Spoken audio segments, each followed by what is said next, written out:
Good morning, student. Today we are going to see about osmosis. Already we have seen homeostasis and diffusion. What is that? Today, osmosis. Osmosis is the movement of solvent. What is solvent? It can dissolve. Example, water is a solvent. Solute. The particle which can dissolve in the water or in any solvent that is called solute. Osmosis is the movement of solvent particles across a semi-permeable membrane. What is semi-permeable membrane? All the cell membranes are semi-permeable membrane.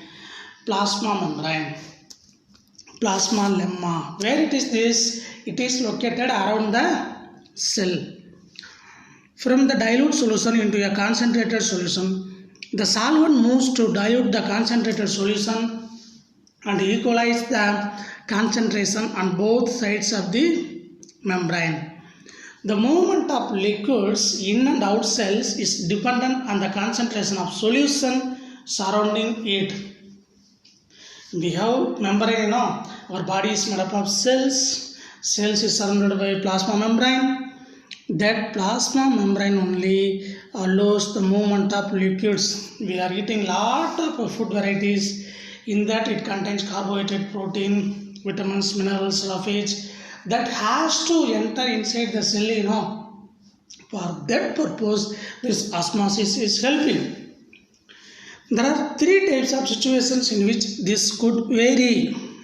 Isotonic, same. Here the concentration of the external and internal solution spelling mistake is here, SOLU, of the organisms are the same. Next, hypo, low. Here the external solution concentration is less. Hypo means less compared to the concentration of the inner solution of an organism. In this case, water will rush into the organism. Next one, hypertonic, high. Here the external solution concentration is greater than the concentration of the inner solution of an organism.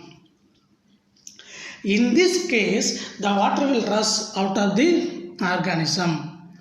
Hypertonic, isotonic, hypotonic. Example is given with the help of our red blood cell. See, in the hypotonic, water comes out. In isotonic, water comes out. At the same time, water enters. What is iso? Same. Okay. Hypo, third one hypo here. Water enters inside the red blood cell. Osmosis affects the red blood cells in hypertonic, isotonic and hypotonic solutions. Next topic, osmoregulation. The term osmoregulation was coined newly introduced by Haber in 1902. Osmoregulation is the process by which an organism regulates the water balance in its body and maintains the homeostasis of the body. It includes controlling excess water loss or gain and maintaining the fluid balance and the osmotic concentration, that is the concentration of electrolytes. What is electrolytes? Minerals also, here electrolytes. It ensures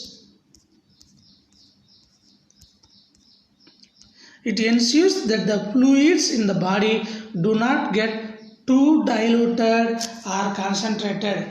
We have the fluids, what fluids? Blood is a fluid.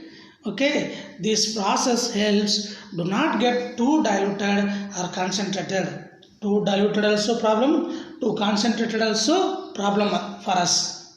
Okay, here some examples are given. You see, osmoregulation by a marine fish. It is a marine fish. What is marine? This fish only can survive in this salt water, marine, ocean, sea. You see, it drinks sea water Salt excreted by gills. Water loss by osmosis.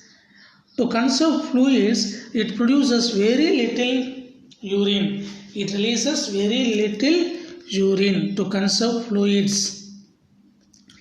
Next, osmoregulation by a freshwater fish. Fresh river water, pond water, well water, that not freshwater fish is there. Here, water gained by osmosis does not drink salt absorbed by gills. It is absorbing salt from water. Urinates large amount of dilute urine. It releases large quantity of urine. There are two major types of osmoregulation. Number one, osmoconformers.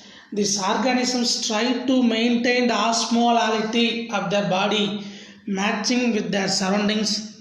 Most of the invertebrates, marine organisms are osmoconformers. Next one, osmoregulators. These organisms maintain their internal osmolality. Here osmolality, what is osmolality? It's fluid balance, electrolytes, which can be extremely different from that of the surrounding environment through physiological processes. Thank you, student.